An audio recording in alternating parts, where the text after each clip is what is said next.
তো লঞ্চ হয়ে গেল আরও একটি নতুন স্মার্টফোন ভিভোর তরফ থেকে, ভিভো V30e, যেটা V30-র একটা লাইটার ভার্সন।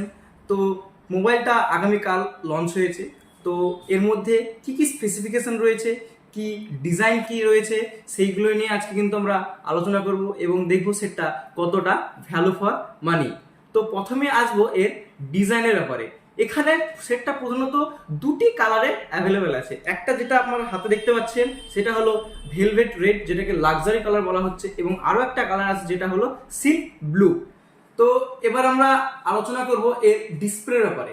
এখানে কি ডিসপ্লে ইউজ করা হয়েছে। এখানে আপনারা দেখতে পাচ্ছেন একটা ultra slim 3D curve display কিন্তু এখানে ইউজ করা হয়েছে, যার পিক ব্রাইটনেস হচ্ছে 1300 নিটস এবং যার রিফ্রেশ রেট হচ্ছে 120 হার্টজের রিফ্রেশ রেট। ফোনটিকে বলা হচ্ছে India's slimmest smartphone with 5500 mAh এর ব্যাটারি, অর্থাৎ 5500 mAh এর ব্যাটারি দিয়ে ফোনটিকে অনেকটাই কিন্তু স্লিম করা হয়েছে এবং এর যার থিকনেস হচ্ছে 7.65 mm।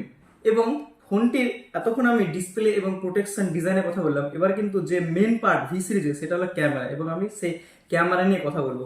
তো ক্যামেরার ব্যাক সাইডে যদি দেখি, এই ক্যামেরা মডিউলটাকে বলা হচ্ছে জেম কাট ক্যামেরা মডিউল, এবং এই ক্যামেরাতে দুটো ব্যাক সাইডে দুটো ক্যামেরা আছে। দুটো মেন ক্যামেরা হলো 50 মেগাপিক্সেলের মেন ক্যামেরা, যার সোনি IMX882 সেন্সর দেওয়া হয়েছে, এবং 8 মেগাপিক্সেলের একটা আলট্রাওয়াইড ক্যামেরা দেওয়া হয়েছে, যেটা এফওভি হচ্ছে 120 ডিগ্রি। তো এতক্ষণ আমি ব্যাক সাইডে যে ক্যামেরা সেই ক্যামেরা নিয়ে কথা বললাম, এবং এই যে ফ্রন্টে যে সেলফি ক্যামেরাটা দেওয়া হয়েছে সেটা হলো 50 মেগাপিক্সেলের I auto focus selfie camera. এবং ব্যাক সাইডে যে মেন একটা পার্ট একটু অন্যান্য প্রিভিয়াস জেনারেশন থেকে একটু চেঞ্জ করা হয়েছে, সেটা হলো স্টুডিও কোয়ালিটি অরা লাইট, কিন্তু এবার আমরা V30e সিরিজেও পেয়ে যাচ্ছি। স্টুডিও কোয়ালিটি অরা লাইট এখানে কি হয়েছে, যে এই স্টুডিও কোয়ালিটি অরা লাইটটা আমাদের 20% মোর কালার টেম্পারেচার, অন্যান্য ফ্ল্যাশের থেকে এটা হলো 9 টাইম ব্রাইটার, মানে অন্যান্য ফ্ল্যাশ যেগুলো হয় নর্মাল ফ্ল্যাশ তার থেকেও কিন্তু 9 টাইম ব্রাইটার, এবং 30% এর কিন্তু